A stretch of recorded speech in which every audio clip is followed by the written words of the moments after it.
Big clearance. Jim Gannon. Oh, great flick on by Alan Armstrong.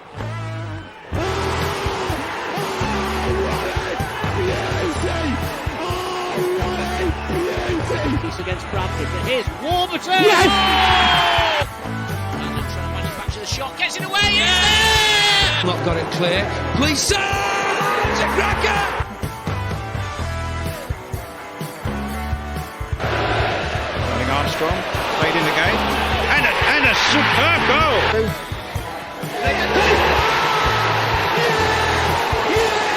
Tony did it! Stockport County are the champions of League Two.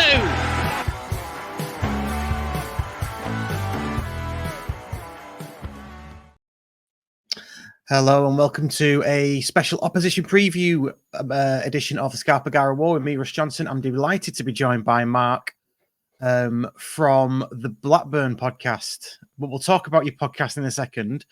So this is a bit of a one-off. We're going to try and get this in for the rest of the season. Previews where we can, where we can't get those into the live show on a Tuesday.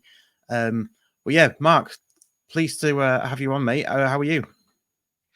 Oh, good, pal. Thank you very much. Even better after the weekend. I think it was a little bit unexpected, but all the more welcome, probably. A little bit unexpected. I'm surprised to hear you say that. Let's get into it then. So your podcast, the Blackburn End, tell us a bit about yourself first and a bit about the podcast. Why Blackburn? Why start a podcast? So it was about 12 months ago. We were formerly called Rovers Chat. We've just changed this summer. Dan, who started Rovers Chat, I think it was around 7 years ago, incredibly popular site. He'd managed to build it from scratch. And he invited me and Mike along we'd done bits before during COVID and sort of tumbled along. He invited me and Mike, who's one of the co-hosts, to join him. And do you know what? It was a bit of a therapy session every Monday evening. We were doing it, particularly last season, and we just really enjoyed it. The feedback was good, but even if it wasn't, we just enjoyed doing it. I love talking about Rovers. I've had a season ticket since I was 3. I'm on the Rovers fans forum, so it's all. It's just a big part of your life, isn't it? So yeah, the fact of I can talk about it and people actually seem to half like it is even better. Yeah. I mean, similar to us, we've got our story as well. But yeah, good stuff. Yeah, I noticed you had changed from Rovers Chat. I think I spoke to Dan. Yeah. I spoke to Dan in the past, actually. Not put 2 and 2 together, but I do remember. Now you say it, I do remember the name change. So in terms of Blackburn Rovers, then obviously we've got our game tomorrow. We played a friendly last week.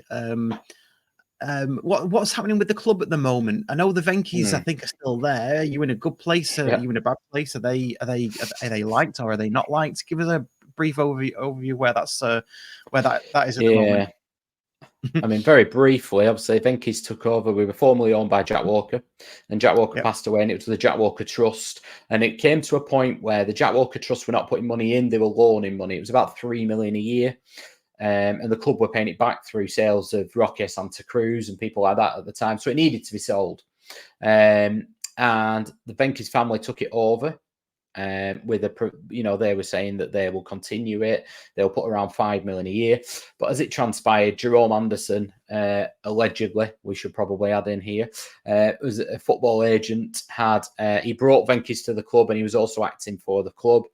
And he also, I think, had some ownership to do with Kentaro, I think they were called, who was sort of a TV rights company and a global agency. And it all got very murky, and there were things. You look back now, and we signed somebody from Barcelona B, which was kind of the grand plan that was sold to Venkies. We'll sign these players young, we'll sell them for big money. You won't need to put any money in.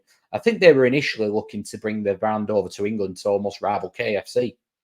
And they thought, oh, well, why don't we sponsor the Premier League or a team? And this, was introduced to them as, well, you don't need to do that, just own a club. Knowing nothing about football, I don't think I don't think they're bad people. I don't think they are. I don't think they've gone into it with any underlying things other than to promote their brand. And I think they've been taken advantage of, really. However, now we are some 14 years down the line. They've pumped over 200 million into the club. Many fans feel that, well, that's their own fault because we were quite a stable model Premier League club. And they quickly went down the route of, like, they bought somebody from Barcelona B. They spent £1 million on agents' fees, I think it was, and they paid about 100 grand for the fee, somewhere around those. So they were taken for a ride, and the players that they brought in were nowhere near good enough, and we went down. They thought they could buy their way back up very quickly, and it just didn't work. So where we are now with them is that they're putting over £200 million of, basically, they're holding the club up, if you like. Most championship clubs lose circa 20 million a year. Rovers are no different. But right now, Venky's have got in a bit of a disagreement with the Indian government. And the way it stands right now is they can send money over to the club. There was a period of time where they couldn't, but they can send money over to the club. But the Indian government want a guarantee to match it. So if they want to send 20 million over, they have to match with 20 million as well to the Indian government. So it's costing them double. So what they're basically doing is they're using the money from our transfer fees to run the club at the moment. Any extra money we bring in, we can use. But there's a court case at the end of this month to hopefully clear that barrier. So we've just been in limbo for 4 transfer windows, which, you know, everybody knows you've got to get better and better every transfer window, and we've got worse and worse. So, you know, it nearly culminated and is going down, unfortunately, last year. Yeah, because last year you had did you have a good start? Or you were up near the playoffs, weren't you, early doors? So we had Gonzalo Thomason 2 years ago. He came in and played some of the best football at Rovers, and you fast go back this time the beginning of the last summer, we were a couple of players off. You know, we just finished outside the playoffs on goal difference. We were a couple of players off getting into the playoffs, so we were no doubt about that. And then there was an embargo from India where money couldn't really come over, so we couldn't sign anybody. And then we did sign some players, but we were scratching around really. They weren't good enough, the people they brought in. Thomason grumbled openly in the public about it, which it started the season off on a bad foot. But somehow on the pitch, actually, we started really well. But you could see that there was, I would describe him as, some of the football we played was tremendous. It really was. But he was a manager that put himself first. So I think he was all about, this is my style of football. Look at me. Look how good I am. Imagine if I had good players rather than. Yeah. And he almost doubled down on it at a point where you were thinking, please, can you just stop what you're doing? We played Southampton and West Brom, and we were getting beat by 4 goals. And it was obvious that it wasn't working 20 minutes into the game. And instead of changing it and shutting up shop, which I would say is not shutting up shop, but a good manager adapts to the players and adapts to the situation. To me, yeah, you have a style of football, but you've got to adapt. And he didn't. He just kind of sat there on the bench and watched the absolute carnage unfold. And it was just so predictable what was happening every single week. We were so easy to beat. We were getting bullied all over the place. And then John Eustace came in February, March time, just for the remit of keeping us up. No style of football other than make them harder to beat, please. Because it was honestly embarrassing. Some of the goals that we were conceding were just teams. We played Cambridge in the cup, and even they were able to. It was just set pieces. We just could not defend them. It was embarrassing, and it was only heading one way really.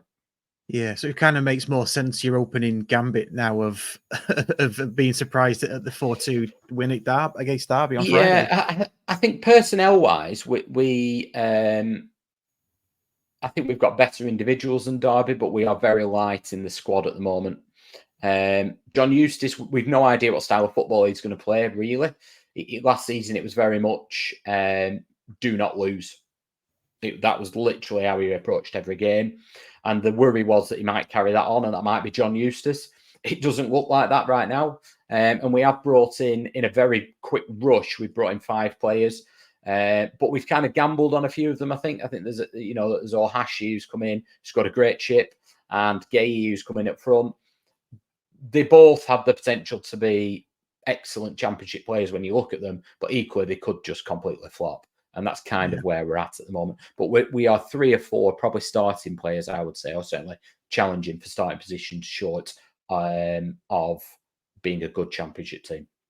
Right, fair dues. So onto the game then tomorrow, notwithstanding the win on Friday. I did watch that. I was on holiday. I watched it on Friday night with a few beers. what sort of squad are you likely to bring then? Is it going to be a rotated squad? Is it going to be the kids, or is it going to be Schmodics up front with Gay, that kind of thing, and you're just going to go for it? I think it will depend on fitness. So we haven't got that much room for rotation. So a lot of the young players, one of the complaints last year was we've got some really good young players, but they have spent a lot of time sat on the bench, which is no good for anybody. So they've sent a load of them out on loan. There's another one gone today. Conor O'Riordan's gone on loan to Cambridge. Yeah. So we haven't got that many to rotate, if I'm being honest. What we have got is players like Arne Sigurdsson that's had a bit of a disruptive pre-season, so could probably really do with 60 minutes. So I would imagine the majority of the bench the other day will probably start, and then the others, you might get the odd kid. We've got a young, exciting talent, 16-year-old Igor Tijon, may well start or come off the bench, I would expect. But I think predominantly there'll be names in and around that matchday squad from the other day. Okay, fair enough. Lewis Travis, one of those. Do we know about? Are you familiar with what happened?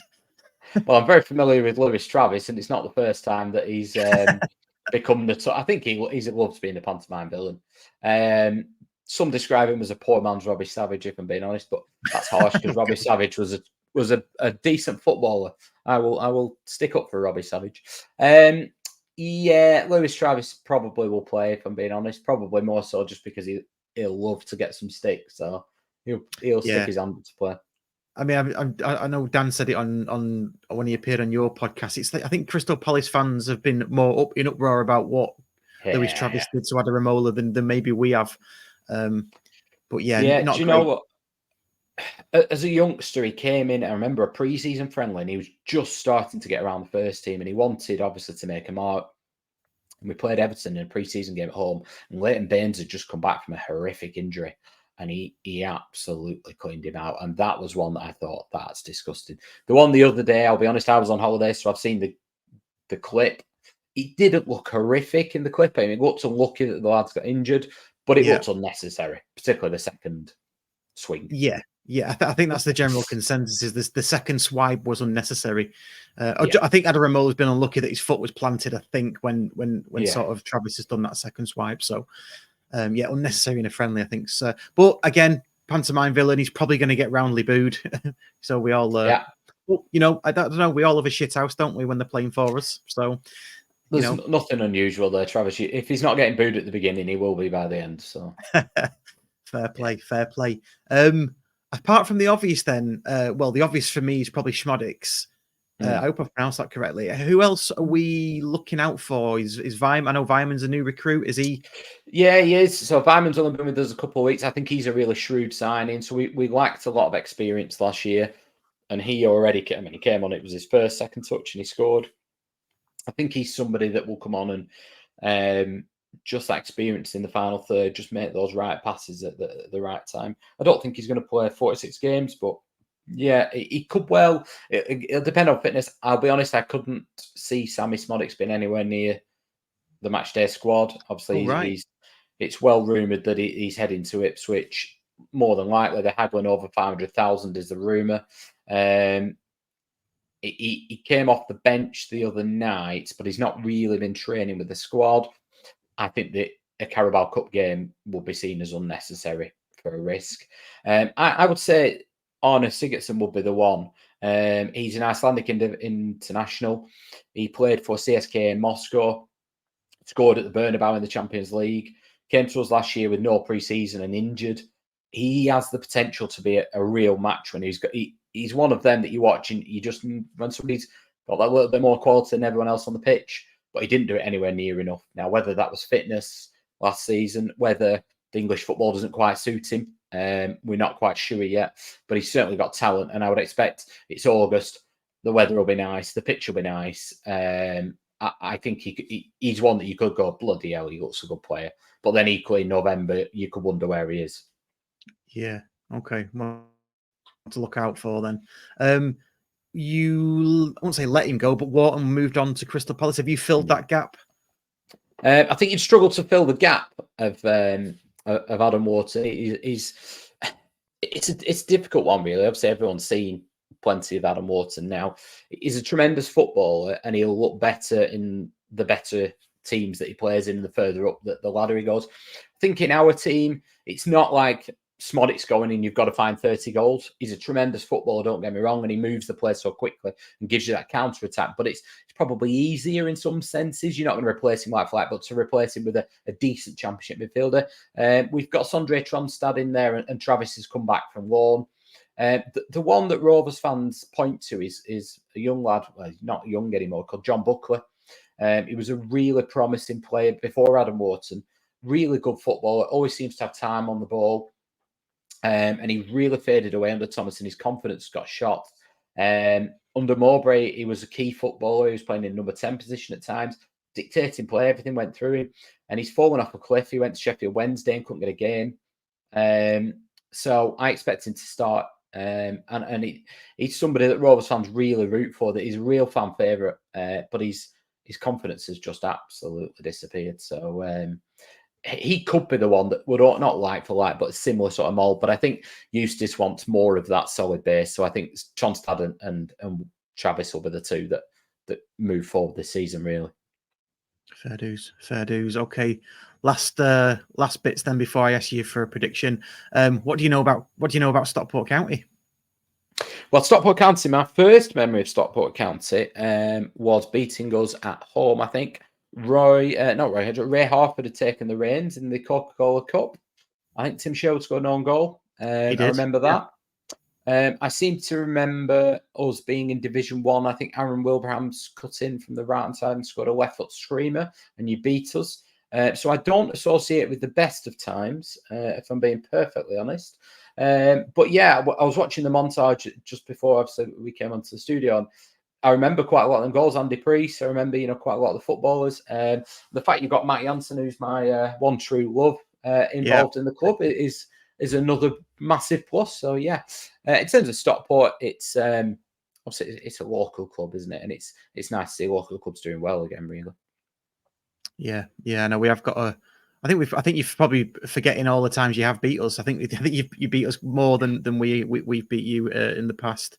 I was at the Blackburn game as well in the Coca-Cola Cup, and we did get that lucky victory, I would say, because I think you were on top for most of that. And that kit actually was an old Romania kit, because I think we turned up and realised that we couldn't play in our home or away kits, and had to go and do something really, really quickly and get some Romania kits.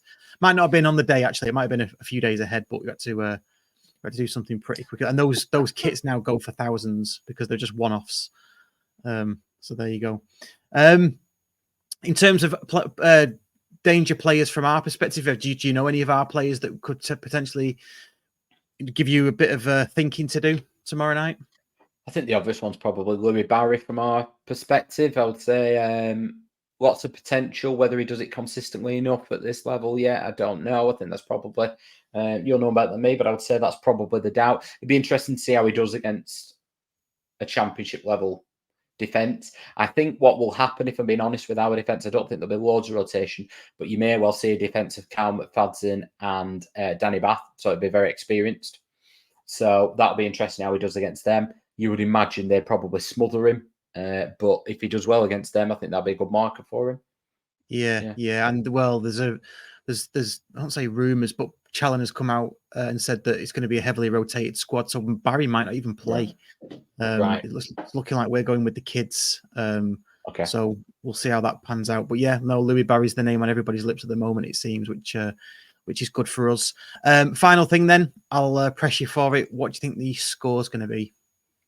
Well, I'd seen those rumours that is he a manager who throws curveballs out there usually, or not usually. He's kind of hands been forced because we've got, I think, 9 first team players injured. So right, we're suffering a bit at the moment. Because that'll be interesting whether that dictates what we do. Because, for example, we've got Ainsley Pears as our only real fit senior keeper. So whether we've got Joe Hilton, who's a backup, but he's a very young boy. I don't think he's played a professional game, so that might change it. Initially, I thought going into the season before the Derby game, I thought I could see us drawing and it going to penalties. But I actually think the way we played the other night, looking at who will probably play, and then if you're playing the kids, I think it could be a comfortable-ish, jinxing myself here, 3-1 victory for Blackburn. Yeah, I don't think you'll be too far off the mark there. I I've been on other Blackburn, well, one other Blackburn podcast, and I said 1-1. But that was before I knew that we were going to play the kids. So I'm probably going to go with what you're saying. Good stuff. And are you? I guess last question then. Are you coming to Edgeley Park for the match? I am. It'll be my first visit to Edgeley Park. It will. But yes, I'll be there tomorrow. Traveling by car, I think. But yeah, attendance wise, I think we've sold out. You guys, it'll be a decent crowd. Yeah, I don't think we've sold out, but I think we've sold a lot. So it'll be near to full, I think. So yeah, we're on a bit of a high at the moment, aren't we? Three titles in 5 years, so the ground's swelling anyway. So yeah, it's good stuff. Right, Mark, I won't keep you any longer. I'll let you go and get your tea. Worries. Cheers for joining me, and good luck after tomorrow, obviously, in the for the season ahead. Cheers, mate. Absolutely. Appreciate Same it. to you, boys. No worries. Cheers, mate. Bye.